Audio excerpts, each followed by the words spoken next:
बिस्मिल्लाहिर्रहमानिर्रहीम। One add app इस्तेमाल करने का हुक्म।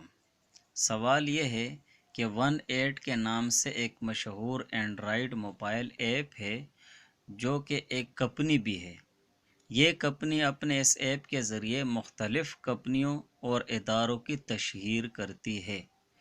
चूँकि ये एक इश्तिहारी कंपनी है, अपने इश्तिहार को ज़्यादा से ज़्यादा लोगों तक पहुंचाने के लिए ज़रूरी है कि इस ऐप का लोग ज़्यादा से ज़्यादा इस्तेमाल करें।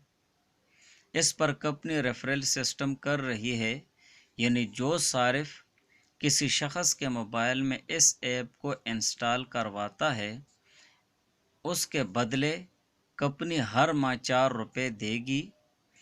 ठीक इसी तरह इसके नीचे वाला सारिफ इंस्टॉल करवाएगा तो कंपनी सबसे पहले सारिफ को 2 रुपये देगी। यानी ये मल्टी लेवल सिस्टम है।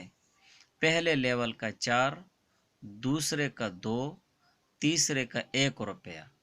ये सारिफ ये ऐप दूसरों तक पहुंचा रहा है। इसका कंपनी के साथ कोई मुआहदा नहीं है। ये कंपनी लोगों के मोबाइल पर किस तरह के इश्तिहारात भेजेगी, कंपनी इसमें आज़ाद है। वो तस्वीर हो, ऑडियो हो या वीडियो। फिर इश्तिहारात शराब के हों या जुए के।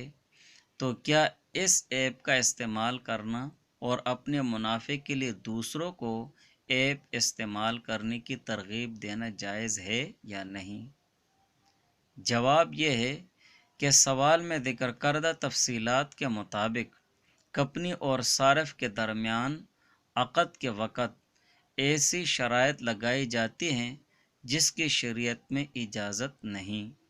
यानी सारिफ अव्वल को दूसरे लेवल का 2 रुपया, तीसरे लेवल का 1 रुपया मिलेगा, इसी तरह अगले लेवल तक। इसीलिए मज़कूरा ऐप को न खुद इस्तेमाल करना जायज़ है और न ही किसी दूसरे को इस्तेमाल करने की तरगीब देना जायज़ है। खुद भी बचना चाहिए और दूसरों को भी बचाना चाहिए।